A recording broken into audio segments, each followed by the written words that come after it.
Oke, saya ngomong dulu. Gini, tak ajarin ya. Kamu kalau datang, terus kamu merindukan sesuatu dari Tuhan, kamu menginginkan, kamu Tuhan, aku mau, itu ya. Kamu tahu nggak? Itu sesuatu yang menarik. Menarik dalam arti seperti pompa itu dia nyedot sesuatu itu ya. Itu supaya itu keluar gitu. Karena kehausanmu itu yang menentukan gitu loh. Kalau kamu tidak rindu, kamu diberi macam-macam juga percuma karena itu seperti terbuang gitu. Jadi itu yang menentukan. Kehausan itu menentukan itu. Saya dengar beberapa hamba Tuhan juga ngomong yang sama.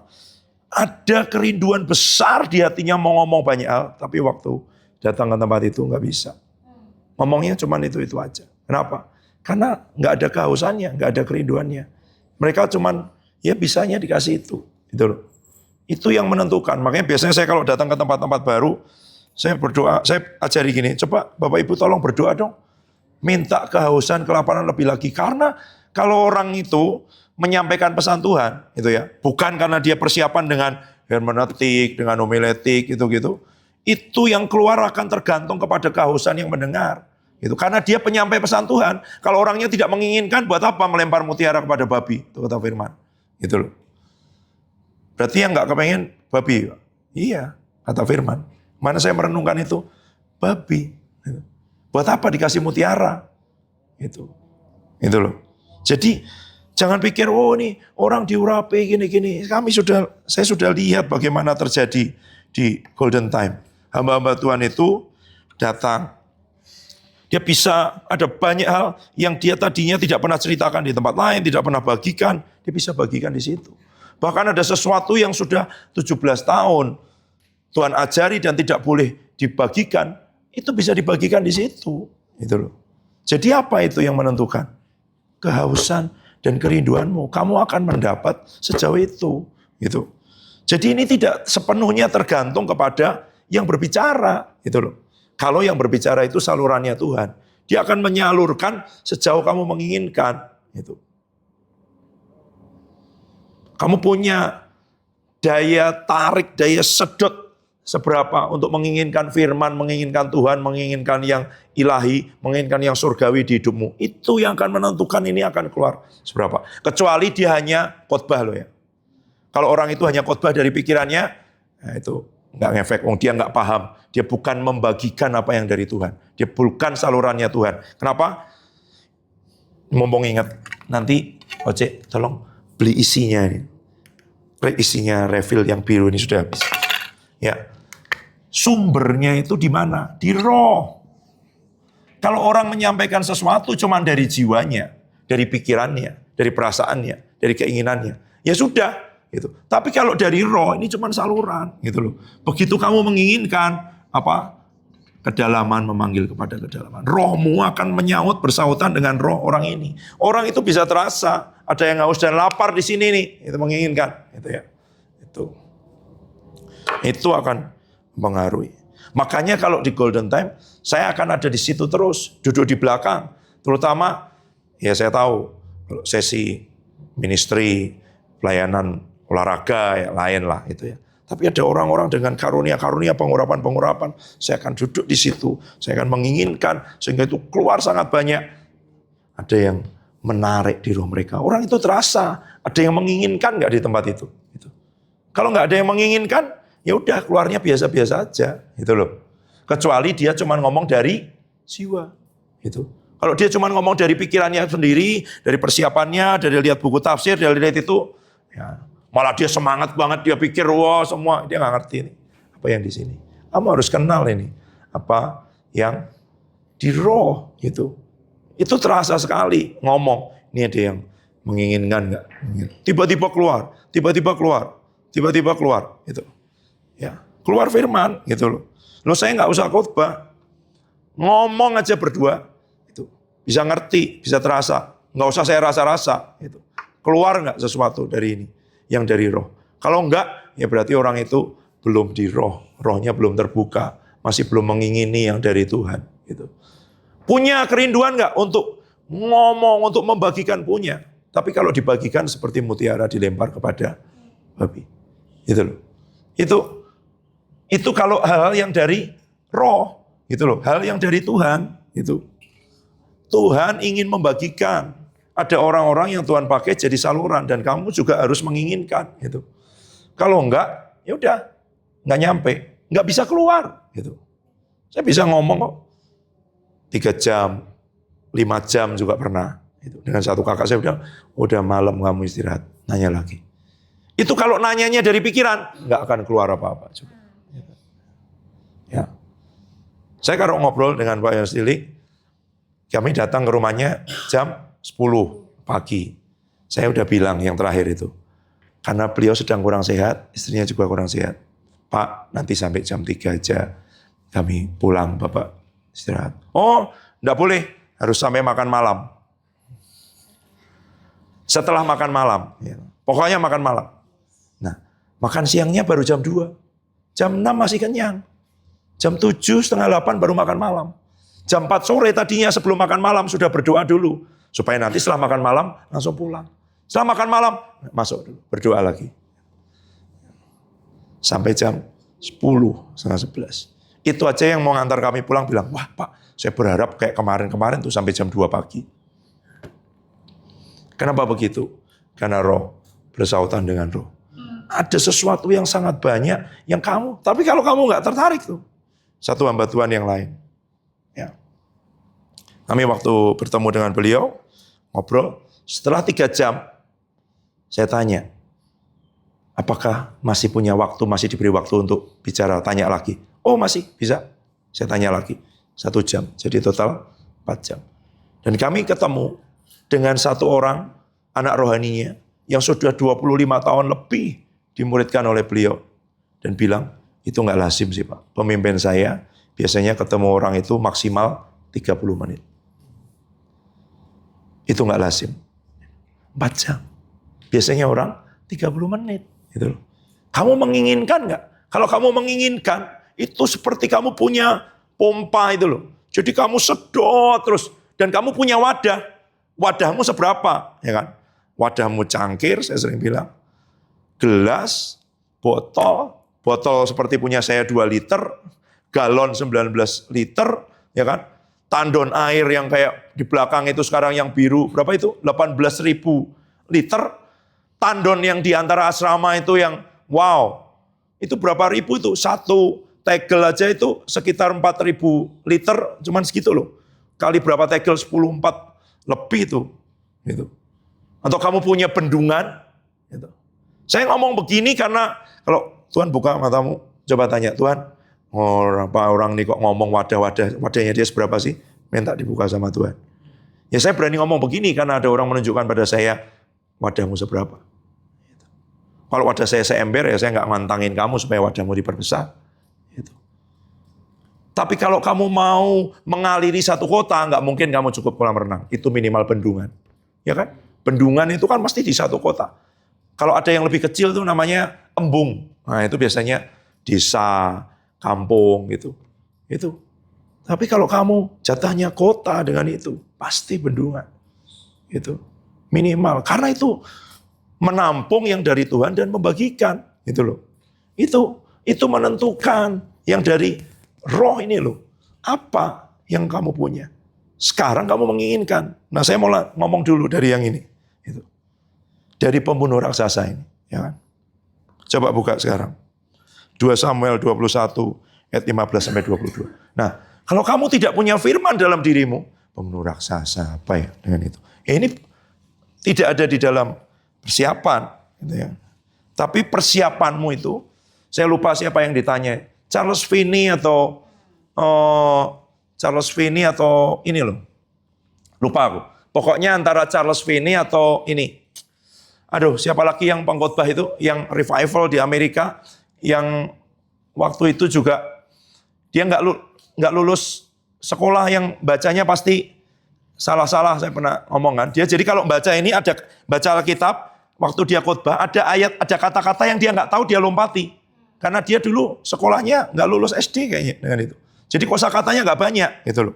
Itu aja ratusan ribu bertobat waktu dia khotbah. Jadi bukan masalah kosakata dan kekayaanmu, masalah kekuatan roh di dalammu itu loh. Itu. 2 Samuel 21 ayat 15 sampai 22. 2 Samuel 21 ayat 15 sampai 22. Sebentar.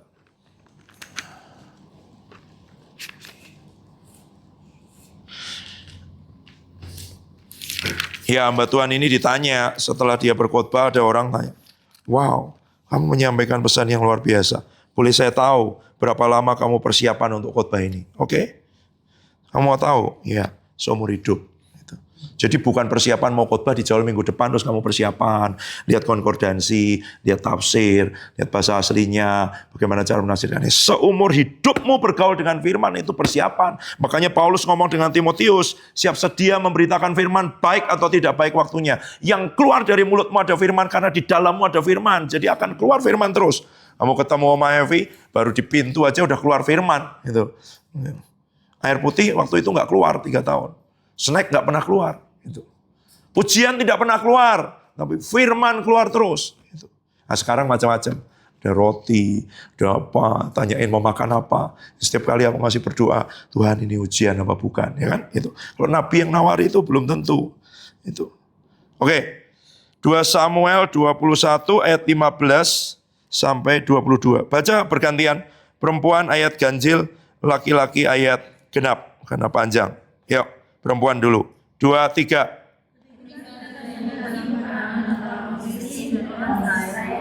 Maka berangkatlah Daud bersama-sama dengan orang-orangnya, lalu berperang melawan orang Filistin sampai Daud menjadi raja. Yesbi Benon yang termasuk keturunan raksasa berat tombaknya 300 sikal tombaknya karena menyandang perpanjang baru menyangka dapat menewaskan Daud. Tetapi Hazael anak Seruya datang menolong Daud, lalu merobohkan dan membunuh orang Filistin itu. Pada waktu itu orang-orang Daud memohon dengan sangat kepadanya, kata mereka, janganlah lagi engkau maju berperang bersama dengan kami, supaya keturunan Israel jangan bersama-sama engkau. Sesudah itu terjadi lagi pertempuran melawan orang Filistin itu. Pada waktu itu Sikai orang susah memukul Saf termasuk keturunan raksasa. Dan terjadi lagi pertempuran melawan orang Filistin itu. Elhanan bin Yair orang Betlehem itu menewaskan Goliat orang lagi itu yang megang tombaknya seperti pesta semalam. Lalu terjadi lagi pertempuran di Gad. Dan sana seorang yang tinggi perawan dan tangannya dan kakinya masing-masing menjadi emas 24 suhunya. Juga orang ini termasuk keturunan raksasa. Ia mengolok-olok orang Israel, maka Yonatan anak Simea kakak Daud menewaskannya. Keempat orang ini termasuk keturunan raksasa di Gad. Mereka terawat oleh tangan Daud dan oleh tangan orang. Oke, ya. Jadi raksasa itu musuh yang paling membuat Israel tidak bisa mencapai destininya. Ya. Waktu mereka mau masuk ke Kanaan, ya kan, 12 pengintai itu, lihat apa mereka? Raksasa.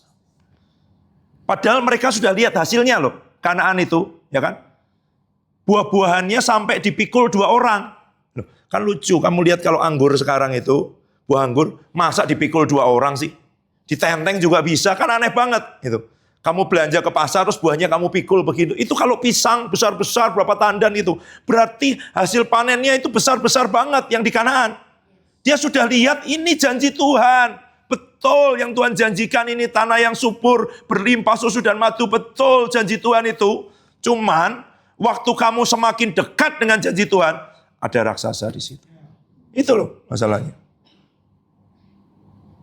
Itu ujian terakhir untuk dapat pengenapan janji Tuhan. Ada raksasa. Gitu. Dan setiap kali ada raksasa, buat Israel itu seperti jadi trauma. Padahal cuma 1, raksasanya cuma 1. Gitu. Tadinya. Tapi mereka nggak berani. Di sana, di Hebron itu, sebelum mereka masuk ke Kanaan, berapa raksasanya? 4. Tahu dari mana? Ya di situ. Karena ada 3 raksasa, buka dulu. Enggak ada di catatan, sebentar ya. Cari dulu di mana.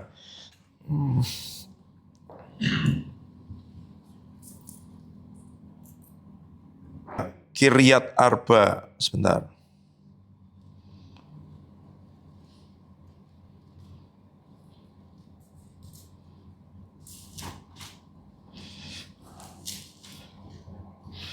Coba buka dulu Yosua 14 ayat 15. Nanti kita cari yang lain.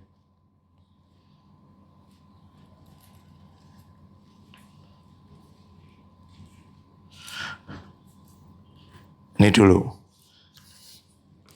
Yosua 14 ayat 15. Udah? Kalau udah ketemu, baca dulu ini. 2, 3. Nama Hebron dahulu ialah Kiryat Arba. Arba ialah orang yang paling besar di antara orang Enak. Dan amanlah negeri itu berhenti berperang. Oke, sekarang cari lagi.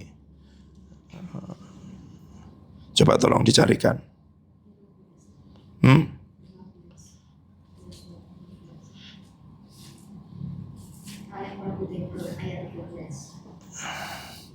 Nama ini. Ayat 3. Yosua 15. Yosua 15 ayat 13. Coba.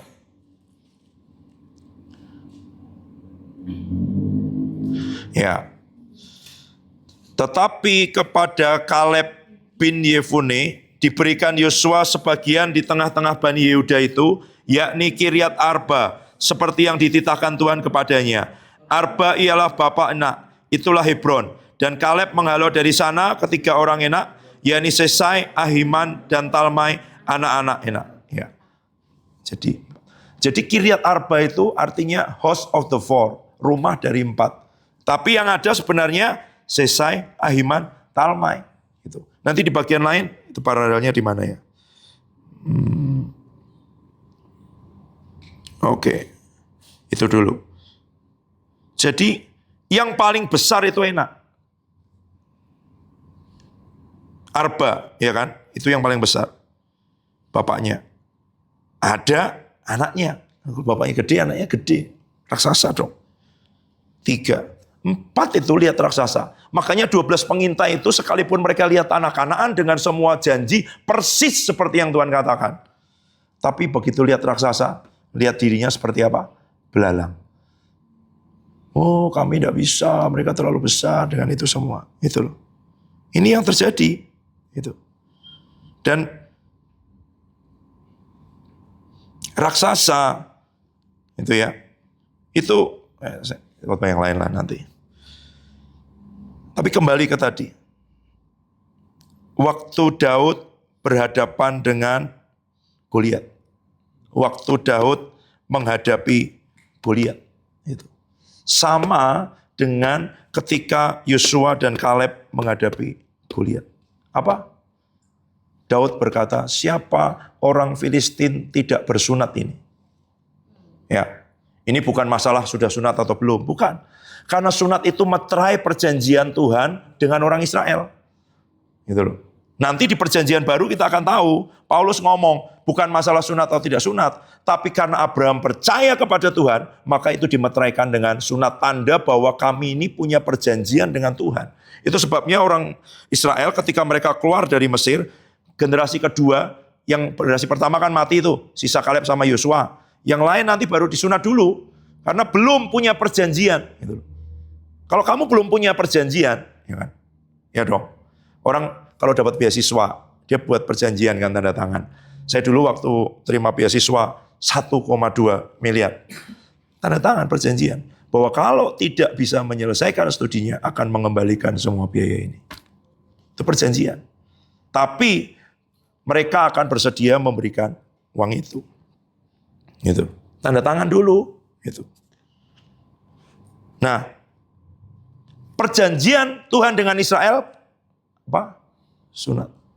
Bahwa ini aku akan jadi Allah mereka, mereka akan jadi umatku. Lalu Daud ngomongnya apa? Siapa dia orang tidak punya perjanjian? Dia boleh besar, dia boleh raksasa, pedangnya, tombaknya boleh gede banget, gitu kan? Seperti pesa, seperti alat tenun, seperti balok, gitu. Boleh. Tapi Dia tidak punya perjanjian dengan Tuhan dan kita punya perjanjian. Kok kamu lihat kenyataan? Itu yang Mama bilang tadi. Jadi jangan lihat orang berdasarkan penampilan, berdasarkan kegagahan, sama seperti Israel melihat Saul. Bukan. Tapi berdasarkan apakah ada perjanjian Tuhan dengan hidupmu atau tidak. Gitu loh. Jadi yang kamu lihat itu jangan kenyataannya.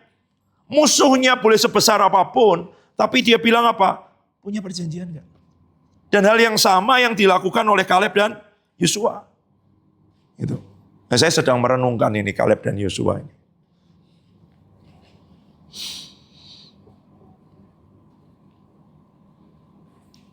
Karena waktu mereka ke sana lihat raksasa itu. Kamu tahu di tempat yang sama, saya sering ngomong ini di tempat lain. Hebron itu tanah yang sudah dibeli oleh Abraham. Ya, waktu Abraham mau menguburkan Sarah, dia beli tempat namanya Gua Makpela. Dibayar lunas, ya kan? Mau dikasih Abraham nggak mau, karena kalau dikasih itu tidak ada perjanjiannya. Tapi kalau dibayar ada perjanjiannya. Gitu. Dan karena ada perjanjiannya sah.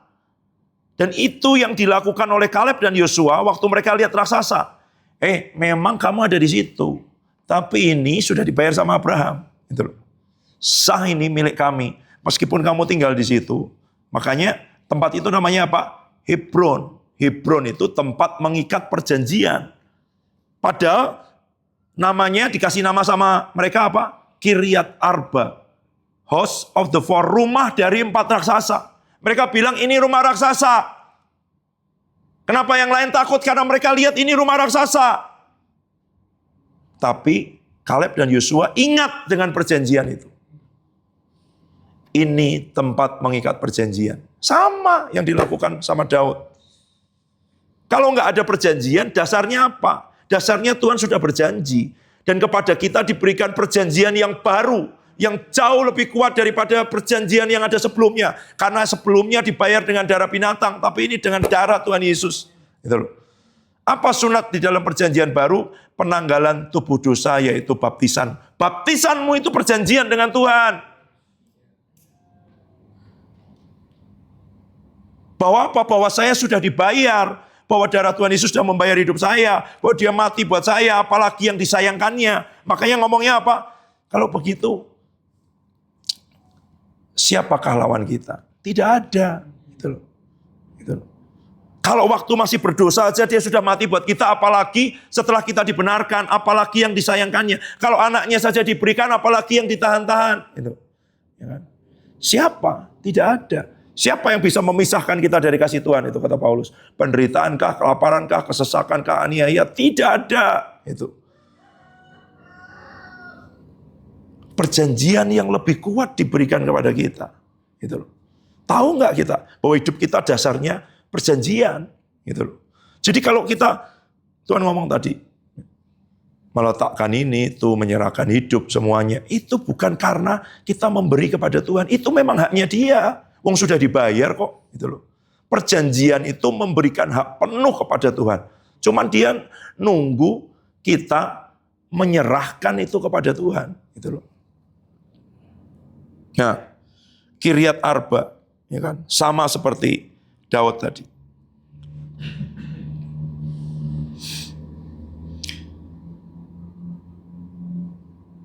Kamu ingat nggak waktu Daud mengambil batu? Coba buka dulu ayatnya. Waktu mau melawan Goliat.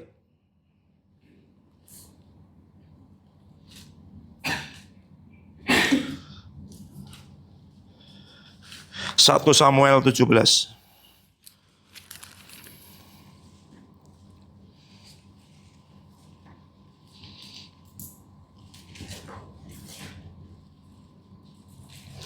1 Samuel 17, saya baca dulu ayat keempat. Ini lihat ya. Lalu tampillah keluar seorang pendekar dari tentara orang Filistin namanya Goliat dari Gat, tingginya 6 hasta sejengkal. Coba, 6 kali 45, hasta tradisional itu 45 cm. Kali 6, 270, satu jengkal mungkin 20. 290 cm, 2,9 meter. Ini berapa Pak Trio? Tembok ini 3,5 ya. Berarti kira-kira 3 meter sampai mana Pak? AC itu ya Pak? Di atasnya AC persis ya? Nih. Ini loh yang batas bagian atasnya AC. Lu kamu ketemu orang segitu?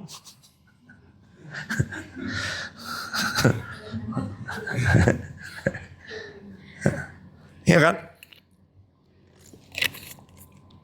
Coba.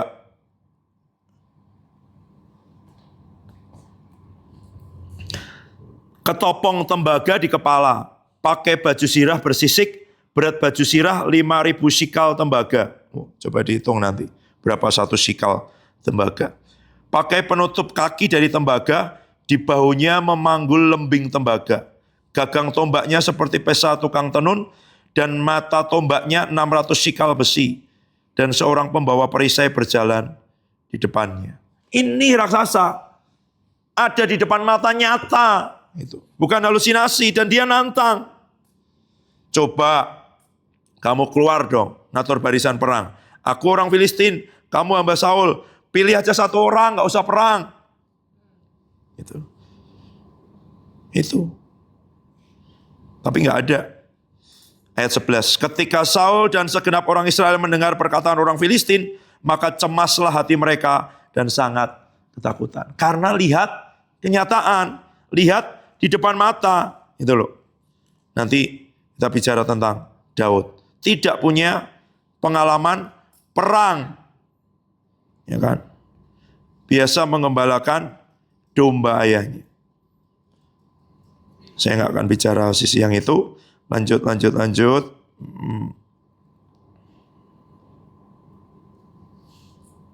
Nih, perkataan Saul nih. 1 Samuel 17 ayat 32. Berkatalah Daud kepada Saul, jangan seorang menjadi tawar hati karena dia, hambamu akan pergi melawan orang Filistin. Tapi Saul berkata pada Daud, tidak mungkin kau dapat menghadapi orang Filistin untuk melawan dia. Sebab engkau masih muda, sedang dia sejak dari masa mudanya telah menjadi prajurit. Dia punya pengalaman, dia terlatih, itu yang Saul mau bilang. Terus, saya tidak mau lawan situ. Saya mau ngomong tentang tadi.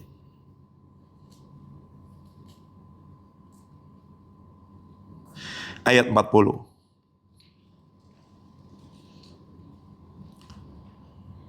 Baca bersama ayat 40. 2, 3. Lalu Daud mengambil tongkatnya di tangan. Dipilihnya dari dasar sungai 5 batu yang licin. Dan ditaruhnya dalam kantung gembala yang dibawanya. Yakni tempat batu-batu. Sedang umbannya dipegangnya di tangannya. Demikianlah ia mendekati orang Filistin. Coba, kamu perhatikan. Ya kan? Mungkin guru-guru sekolah minggu ngomong, wah ini Daud nih punya cadangan. Gitu ya.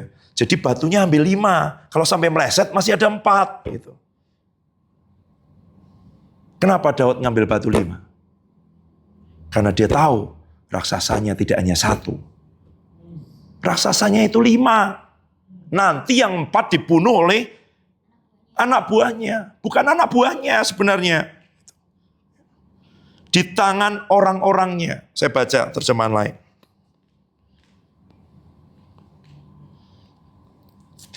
Amplified.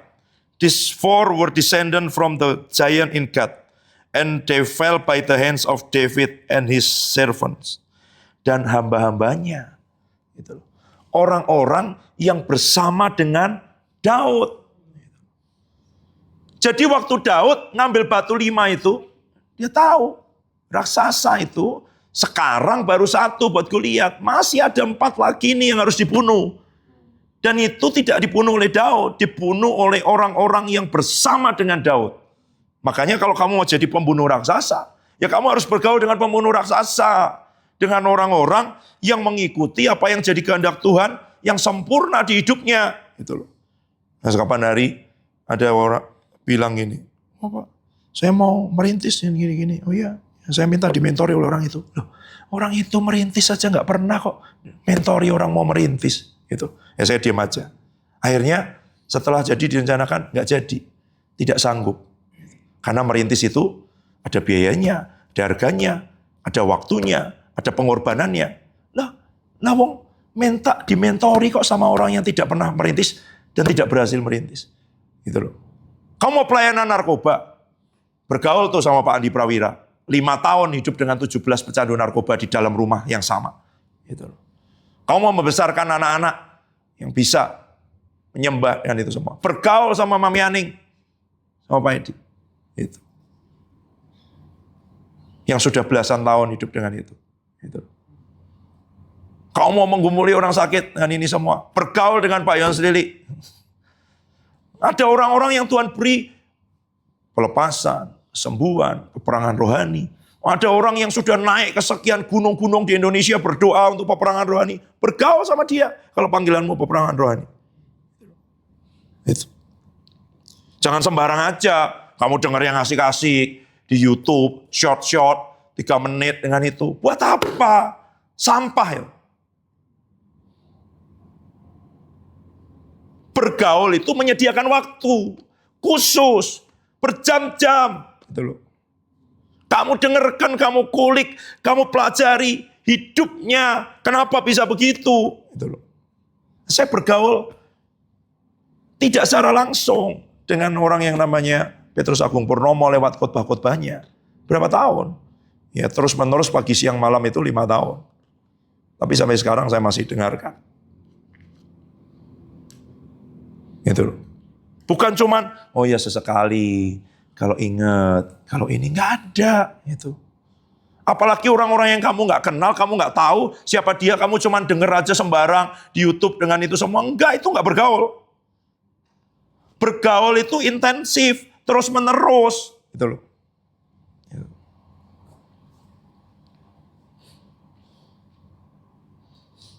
Jadi kamu bergaul dengan siapa, itu akan menentukan. Memang ada orang-orang yang perkataannya itu menarik, punya semangat. Tapi kamu harus ngerti itu lahir dari jiwa apa dari roh. Gitu loh. Kamu lihat nggak buah dalam kehidupannya? Gitu loh. Kamu lihat nggak apa yang dia bayar dalam hidupnya? Gitu. Nah saya memilih untuk bergaul dengan orang-orang yang teruji. Misalnya nih, Mayavi usia berapa nih? 83 ya? 83 nih kayak Om Mayavi. Loh, oma-oma 83 tahun, pergi misi, ya kan? Hidup dengan iman, dengan janji Tuhan. Terakhir saya ajak pergi aja, wah harus oma yang bayar nih. Dompetku nih kecil tapi isinya banyak loh. Gitu. Ini kalau nggak keluar-keluar nanti nggak ada isinya lagi yang baru gitu. Harus keluar nih gitu. Ya udah oma lain kali ini. Oh, nggak mau kalah dia pokoknya. Kami ajak makan, kami ajak beli es krim. Wah aku disuap nih biar ini kata oma itu. Enggak, habis itu dia langsung telepon sore. Aku anterin ya, Resolve mayo 1 box.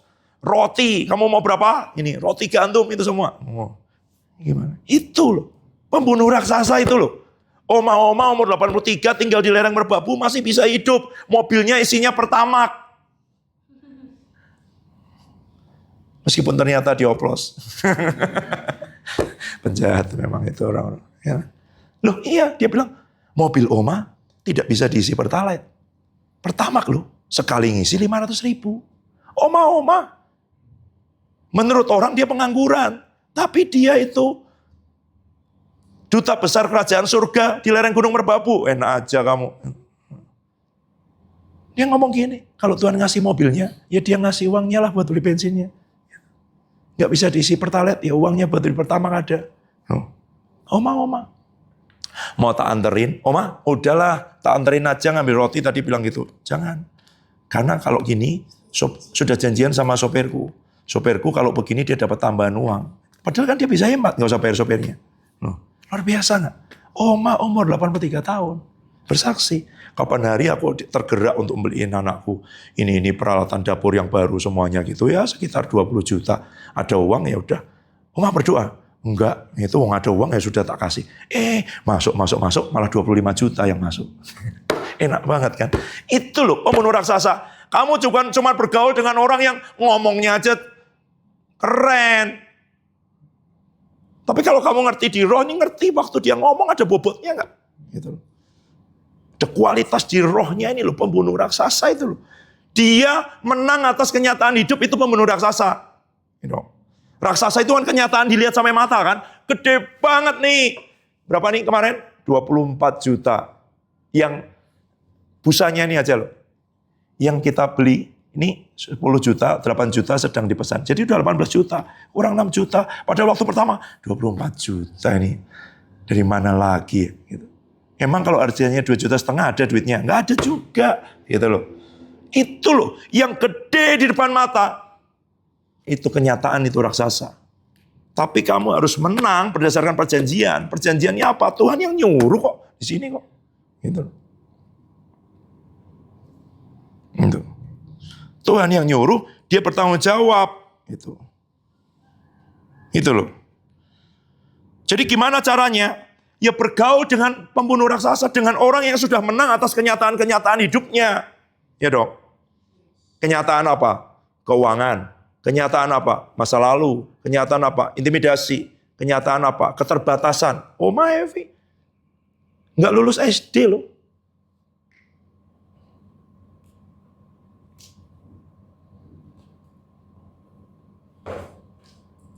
Apakah kualitas firman dan kehidupannya? Loh, lihat kok, ketemu kok. Saya ketemu. Kamu tuh kalau di retreat sinode, di KPLT, pendeta-pendeta yang mungkin STH, MTH, lihat wajahnya aja udah nggak ada kemenangan. Gitu loh. Kalau ada kemenangan, pasti nggak perlu datang retreat sinode dan KPLT. Udah bikin sendiri. Gitu loh. Bahwa Tuhan hidup itu nyata. Dulu saya berdoa, Tuhan, saya mau ditemukan dengan orang-orang yang menang. Bahwa Tuhan itu hidup, bukan punya pelayanan besar, bukan punya gereja besar, bukan punya itu. Sehingga betul ini dari Tuhan. Nggak punya sosial media, nggak punya email, nggak punya apapun, nggak pernah bikin story. Sehingga tidak ada bisik-bisik, coba kasih kode-kode sama orang bahwa kita sedang menderita, membutuhkan, nggak ada. Tuhan hidup. Bahkan dia ngomongnya begitu kok. Waktu diintimidasi pernah nggak? Pernah beliau cerita. Setan, kamu boleh tutup kanan, kiri, depan, belakang, semua jurusan boleh kamu tutup. Karena aku tahu aksesku ke surga tidak pernah tertutup. Oh, itu pembunuh raksasa. Ya toh?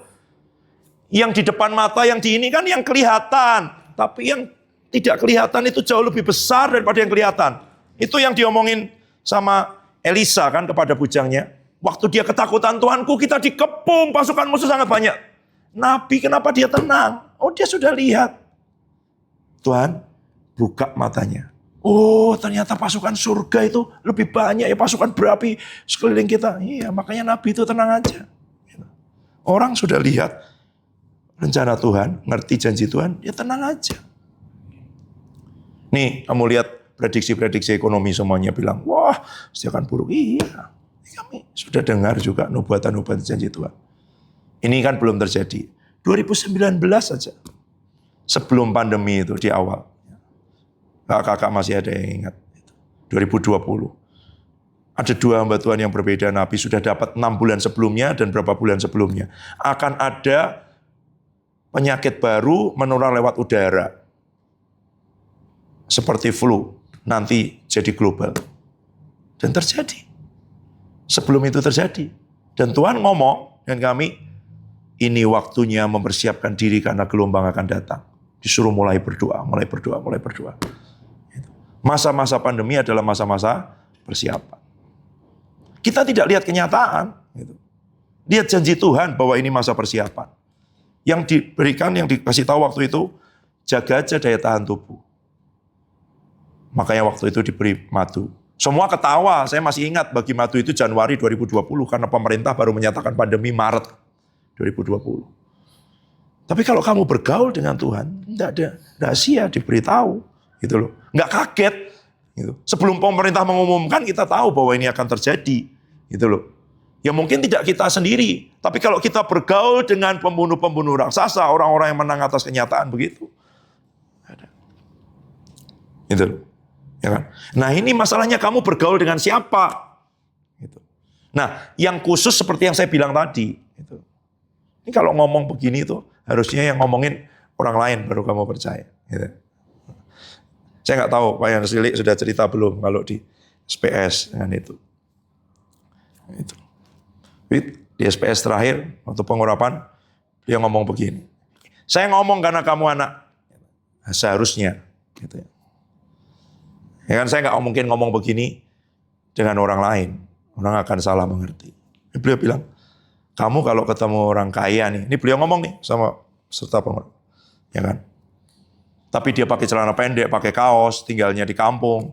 Kamu nggak akan menyangka dia orang kaya. Kamu nggak akan terlalu memperhatikan dan menghargai dia. Ini orang tidak tahu nih Pak Roni, siapa. Karena kalau dia orang tahu, orang ini punya sesuatu, punya kekayaan dalam hidupnya, dia akan datang, mendekat, ya kan? Banyak, karena kan ada bula, ada semut, gitu ya. Gitu. Tapi orang nggak tahu. Karena, ya itu tadi, orang pakai celana pendek, pakai kaos oblong, pakai sendal jepit, gitu. Nggak pakai jas, nggak pakai dasi, nggak pakai itu semua, gitu. Maksudnya itu di dalam roh. Ya, gitu loh. Ada hal yang umum, ya, yang kamu belajar karena kamu di sini, kamu bergaul. Ada khotbah-khotbah yang sekarang sudah direkam. Kemarin tuh Mami tanya, kamu kok sekarang gak kayak dulu sering ini semua. Karena menurut saya sekarang ada khotbah-khotbah direkam sehingga kamu bisa dengerin dari situ, itu bisa bergaul, menginginkan gitu loh. Gitu. Yang kedua, aku baru dapat jawabannya keluar dari pintu kamar tadi pagi sayang. Ya. Dulu saya disuruh memang, begitu saya dapat sesuatu, saya bagikan. Ya. Sehingga kakak-kakak itu pasti mau muntah. Bagikan. Nah sekarang sedang tidak disuruh begitu. Saya sedang disuruh untuk menerobos sendiri sampai itu nyampe, baru nanti mungkin kamu lihat manifestasinya. Karena selama ini nggak gitu. Jadi gimana caranya? Ya udah kamu ada rekaman-rekaman kok yang sudah bergaul dengan yang itu dulu deh. Gitu loh.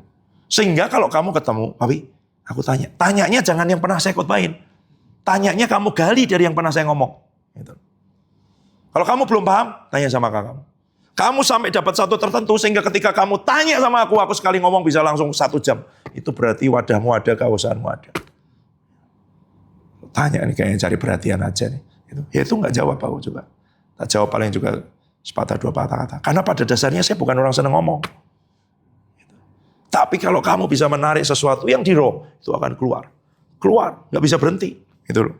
Karena kamu kayak buka sumbatnya, dia keluar. Gitu. Gitu, ya. Jadi Daud sudah ngambil 5 batu. Profetik itu dia tahu bahwa akan aku bunuh. Tapi itu yang namanya warisan. Kalau kamu bergaul dengan orang yang membunuh raksasa, kamu juga bisa membunuh raksasa. Gitu loh. Kamu belajar kan? Pasti mereka sering ketemu sama Daud.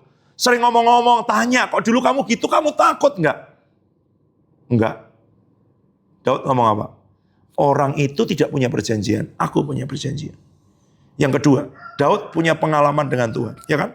Dia bilang, Tuhan yang sama melepaskan aku dari cakar singa dan beruang. Latihannya bukan sama kucing, anjing, kambing, bukan. Singa dan beruang aja latihan. Dan gak ada yang nonton. Gak ada yang bikin story waktu Daud ngadepin singa. Mau caper sama siapa? Gak ada. Ya dong. Bro, singa nih bro, live streaming ya kan. Wow, lihat tuh singa tuh. Wow. Gitu. Nggak ada. Itu loh masa-masa latihan. Waktu nggak ada orang nonton, tidak ada orang memberi apresiasi, tidak ada orang tahu apa yang kamu lakukan, kamu tetap lakukan. Kambing dombanya berapa kalau kata kakaknya? 2-3 ekor. Ngapain kambing domba 2-3 ekor kamu ngelawan singa sama beruang? Biar aja lah dimakan. Bapaknya aja nggak inget kok. Dia bukan orang yang mengembalakan 300-3.000 kambing domba, bukan. 2-3 ekor dimakan ya sudahlah. Ngapain bertaruh nyawa untuk 2-3 ekor kambing domba? Itu loh. Kalau kamu berpikir, aku cuman ini tanggung jawabku, cuman kecil, cuman ini semua. Jangan. Itu masa-masa persiapan. Gitu loh. Karena kamu nggak tahu kapan Goliat datang.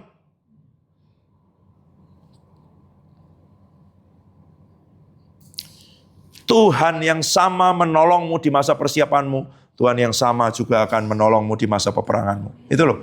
Jadi kalau kamu di masa persiapan itu, kamu nggak ngalami pertolongan Tuhan, ya nggak mungkin perang toh. Nggak mungkin berani. Dasarnya apa? Dasarnya pengalaman yang sudah pernah dia lewati dengan Tuhan. Aku percaya Tuhan yang sama yang melepaskan aku dari cakar singa dan beruang akan melepaskan aku dari orang Filistin tidak bersunat ini. Itu dasarnya. Dan mereka keempat orang itu termasuk keturunan raksasa dan mereka tewas di tangan Daud dan di tangan orang-orangnya. Ya.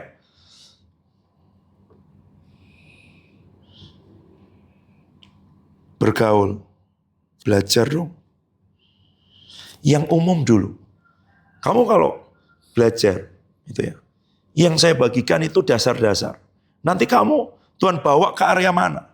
Itu kayak kunci membuka, meletakkan dasar untuk kamu bisa dengan lebih cepat sebenarnya dapat itu. Karena ada orang-orang yang tidak bisa diajarin sama orang lain, gitu loh. Gimana jelasinnya ya? Ya dia akan merasa bahwa ini berbeda. Gitu. Tapi sebenarnya, kalau kamu belajar dasar-dasar itu, yang saya bagikan, ya itu akan nolong kamu ketemu orang dengan jenis pengurapan dan model pelayanan yang berbeda pun kamu bisa lihat gini loh. Ada orang ini, pokoknya aku kalau nggak mie sedap aku nggak mau, Indomie itu kurang mantap. Ya, gitu. Ya. Tapi kalau kamu bergaul dengan papi, kamu akan lihat gini, Indomie sama mie sedap itu kan sama-sama mie instan. Gitu. Iya. Jadi nggak masalah, bumbunya beda, mereknya beda. Ada orang nggak mau aku yang kayak gini, yang kayak gini. Kamu bisa lihat apa yang jadi intinya. Yang jadi intinya dia dibuat dari tepung terigu. Nanti ada mie yang lain, merek burung dara, merek apa, ya itu sama-sama mie. Nanti ada bahan yang lain, namanya spaghetti, fettuccine dan sebagainya. Nah itu sama-sama sebenarnya dari tepung terigu. Pasta dengan ini bedanya apa sih sama mie? Kan dia keluarga besar mie sebenarnya, ya kan? Cuma bentuknya lain, stylenya lain dengan itu, tapi sebenarnya dia masih sama. Yang paling sama apa? Dia dari gandum, gitu. Nah kalau kamu bisa lihat apa yang paling dasar itu varian-variannya nggak akan terlalu persoalan. Martabak, ya kan? Dikasih topping Oreo lah, dikasih topping apa.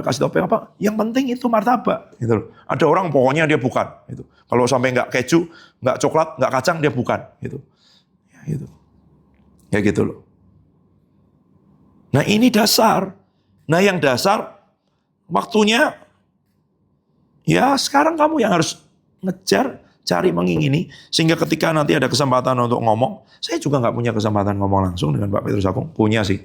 Cuman saya wawancara sekali untuk sebelum saya berangkat ke Inggris. Dan tahun pertama saya wawancara. Hari kedua, tahun depannya beliau panggil pulang. Tuhan. Itu. Gak ada waktu nanya dengan itu. Tapi saya dengarkan. Kamu tahu apa yang saya lakukan? Saya tanya kepada anak-anak rohaninya, betul gak kayak gini? Betul gak kayak gini? Oh iya benar tuh. Itu gitu semua. Itu loh. Bisa. Itu ternyata. Bergaul. Kamu bergaul dengan siapa? Kamu tahu gak panggilan Tuhan dalam hidupmu? Penginjil. Ya bergaul sama penginjil dong. Ya dong. Penginjil bergaul sama gembala. Ya salah. Nabi bergaul sama gembala, mau negur, takut. Oh, nanti dia hatinya terluka. Nabi nggak mikir gitu. Ada orang sudah datang, naik perjalanan bis 12 jam aja Tuhan bilang, nggak usah ngomong, suruh pulang. Suruh pulang. Nabi. Tapi nanti aku diomongin apa sama orang. Nah itu gembala. Kita harus ini perhatikan, nanti dia terluka. Jangan sampai dia kecewa sama Tuhan gara-gara kita. Tapi kalau Nabi nggak mikir gitu, itu bukan karena kamu kasar, kamu itu bukan. Karena kamu Nabi. Gitu loh. Jadi kamu tahu, kamu bergaul dengan siapa untuk panggilanmu itu. Ya, itu menentukan. Gitu loh. Bergaul tidak berarti harus ketemu langsung. Bergaul bisa lewat firman, lewat buku-buku. Kamu baca sesuatu yang Tuhan bilang itu adalah jalur yang Tuhan tetapkan buat hidupmu. Nah sebenarnya kalau kamu ada di tempat ini, ya jalur yang Tuhan tetapkan itu ya, yang paling gampang ya lihat kehidupan kami lah. Gitu loh. Jalurnya apa, Papi? Ya jalurnya kamu akan dianggap bodoh oleh dunia. Itu aja. Kalau kamu pengen dikagumi manusia, tolong mulai minggu depan tidak usah datang. Karena kamu ada di tempat yang salah. Karena pemimpinmu di tempat ini, pulang dari Inggris pergi ke Getasan. Tinggal di asrama sampai hari ini karena Tuhan bicara, bukan karena saya mau. Gitu. Jadi itu jalurnya, ngikutin Tuhan. Nanti kalau mereka dengar biar jadi penghiburan. Kak Mega sama Kak Velia video call, tapi kontak berapa waktu yang lalu, 2 atau 3 minggu yang lalu. Dan dia lihat video-video apa yang sedang terjadi di Holy Ground. Gitu. Dan waduh, kami di sini worship, itu aja nggak pernah main gini-gini, ngajar anak-anak ini aja diomongin gini, balik lagi. Rasanya tuh lihat itu aja, lihat potongan-potongan video itu aja bisa rasakan apinya. Mereka bilang itu punya kerinduan untuk juga ada di tengah-tengah itu semua dengan ini. Sedangkan yang mereka bilang yang kami alami setiap hari lihat seperti ini dengan ini semua. Gitu. Iya, ya sudah, ya kamu. Itu jalur yang kamu ikuti dalam hidupmu, itu loh. Kamu ada di situ. Mereka merasa seperti sedang disembunyikan oleh Tuhan. Belum mengalami, belum lihat itu semua. Sedangkan yang dulu mereka doakan di tempat ini mulai digenapi, tapi mereka menabur, tapi tidak menuai, ya kan? Gitu.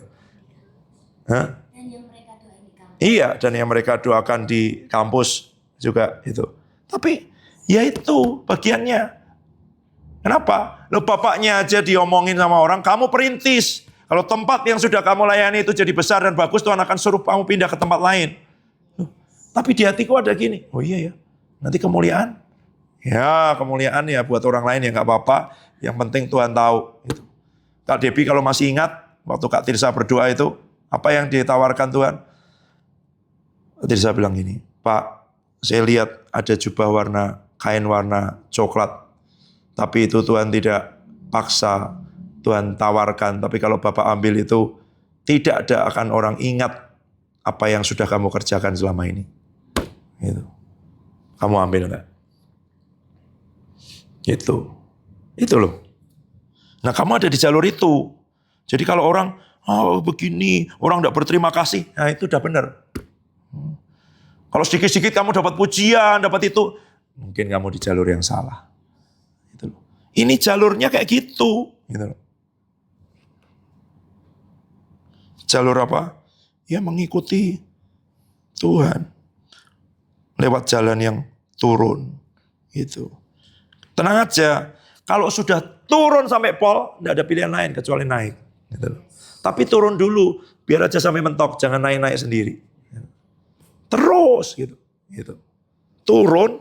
Kalau sudah ya kan, kamu turun. Sudah sampai pol mentok. Mau turun kemana lagi? Gak ada. Naik. Gitu. Ya.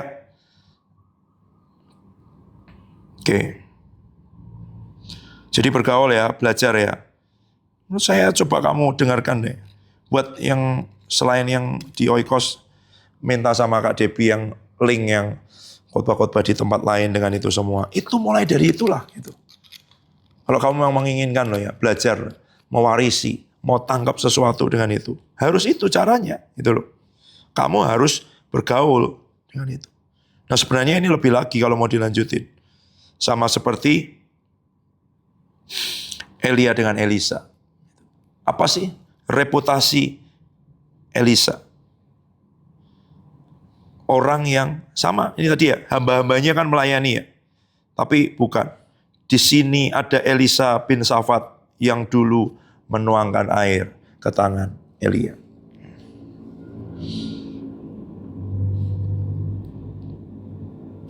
Ada hati anak, ada hati hamba. Dan saya baru sadar waktu saya dengarkan Pak Petrus Agung, ternyata beliau nggak pernah ngomong tentang hati anak. Makanya waktu saya ngomong sama Pak Victor tentang hati anak, beliau sebenarnya juga kaget. Karena bahasanya Pak Petrus Agung itu hati hamba. Gitu loh. Kalau kamu mau tahu itu, coba minta Kak Debbie itu, link khotbah yang di GPDI Hermon itu. hati hamba dan hati anak.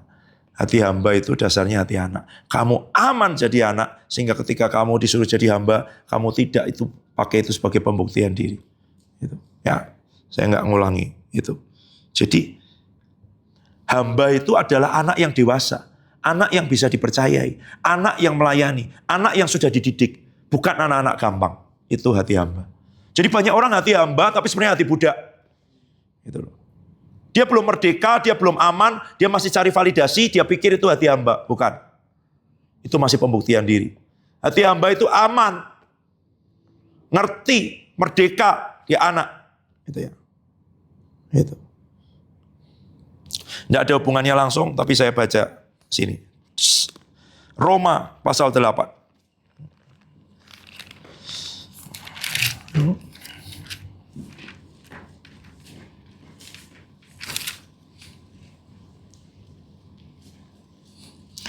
Roma 8. Sebentar, saya baca terjemahan.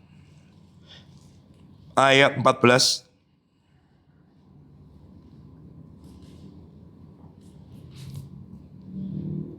Ya. Saya baca ya, perhatikan. Semua orang yang dipimpin Roh Allah adalah anak Allah. Sebab kamu tidak menerima roh perbudakan yang membuat kamu menjadi takut lagi. Tapi kamu telah menerima roh yang menjadikan kamu anak Allah.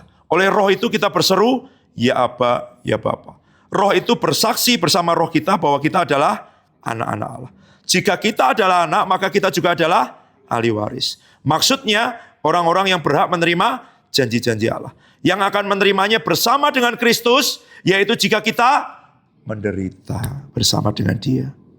Jadi kalau ada orang bilang kamu gak perlu bayar harga, bohong.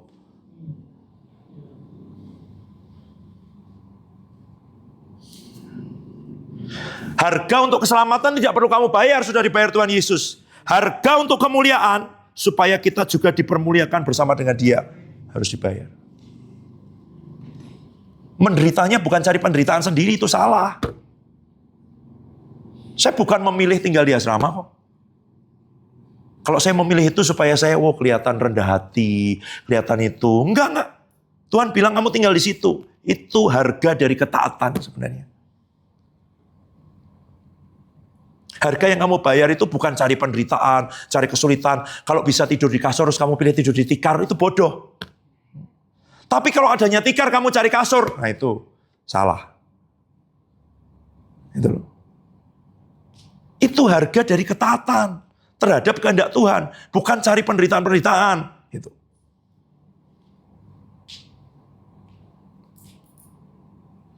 Itu loh. Ya. Jadi apa? Yang akan menerimanya bersama Kristus, yaitu jika kita menderita bersama-sama dengan Dia. Tuhan Yesus menderitanya apa sih?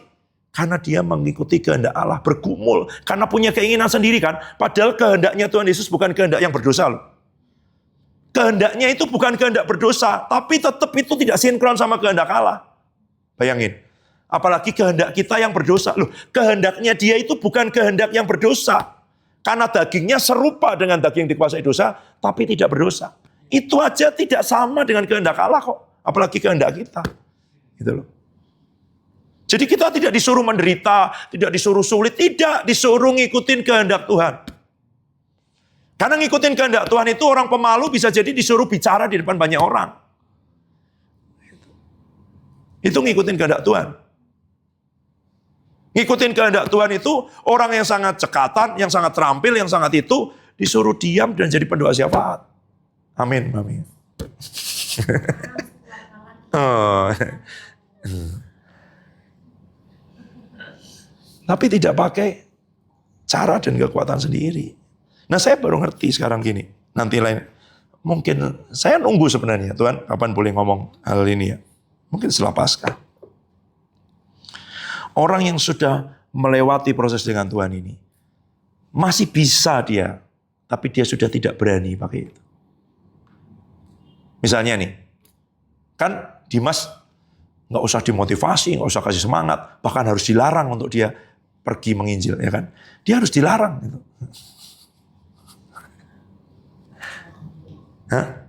Nggak selalu. Tapi kan pada umumnya begitu. Ada lagi jenis-jenis yang seperti ini karena sudah ketemu. Gitu.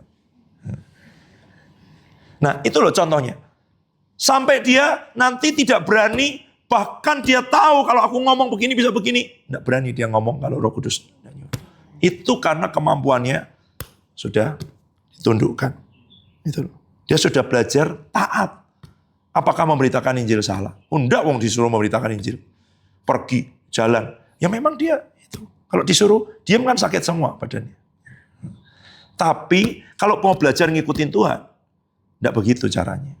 Harus tanya dengan Roh Kudus. Kalau Tuhan suruh berdoa, berdoa. Orangnya kemana? Ada orang-orang punya kemampuan-kemampuan yang membuat dia yakin sekali bahwa ini kalau saya lakukan pasti berhasil. Gitu. Dan di situ nggak sama Tuhan. Gitu. Di situ tidak dengan Tuhan. Beda dengan Daud tadi. Apa? Dia punya dasar. Gitu. Dia kan nggak cari-cari. Mana raksasa? Ini semua. Aku udah pernah ketemu. Bukan, tenang aja. Raksasa pasti datang pada waktunya. Ya kan? Itu. Nggak usah cari-cari. Gitu. Ya. Jadi, kamu anak, kamu aman, tapi untuk kamu menerima janji-janji dan penggenapan itu semua, kamu harus masuk dalam ketaatan seperti ketaatan Tuhan Yesus. Tuhan Yesus kan anak kan? Jelas itu. Kolose bilang begitu, ya kan? Itu. Dia anak tapi dia taat, bahkan taat sampai mati di atas kayu salib. Itu sebabnya Allah mengaruniakan kepadanya nama di atas segala nama. Karena apa? Karena dia enak-enakan. Karena dia bilang, oh aku anak Bapa. Memang sejak awal Bapa ngomong kan, ini anak yang kukasihi. Dan dia tidak perlu membuktikan bahwa dia anak. Tapi karena dia aman itu, dia bisa taat sama Bapa. Karena dia percaya pasti Bapaknya tidak akan bermaksud jahat sama dia. Padahal naik ke kayu salib.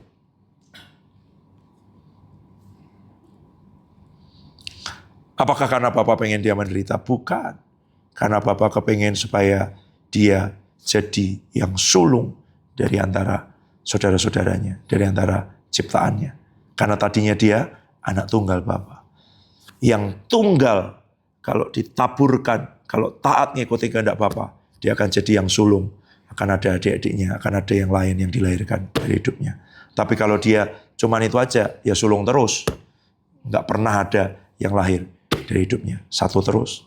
Bukan itu. Setiap kali yang bahasanya boleh apapun lah. Mesbah lah, masuk dalam tanah dan mati dan macam-macam. Itu semua supaya yang satu berlipat kali ganda. Itu aja. Kehidupanmu cuma satu. Kalau kamu berlipat kali ganda, ikutin dalam ketaatan apa yang Tuhan mau. Apa itu? Ya gampang aja. Liburan. Kalau kamu punya pilihan antara pelayanan atau liburan pulang ke rumah, berdoa. Tuhan, aku ini pengennya libur. Aduh nanti apalagi kalau ditempatin pelayanan ODGJ Tuhan. Tapi Tuhan maunya apa? Aku kepengennya libur Tuhan. Tapi aku ikut yang Tuhan mau. Kalau Tuhan mau aku pelayanan, aku belum mau. Tapi aku mau ikut. Gitu. Itu jujur. Kalau kamu nggak jujur, kamu bergumul terus. Orang bergumul terus itu karena nggak jujur dengan apa yang jadi keinginan dan kesenangannya sendiri. Cara paling gampang adalah jujur dengan Tuhan. Tuhan, belum kepengen Tuhan. Gitu. Belum mau Tuhan.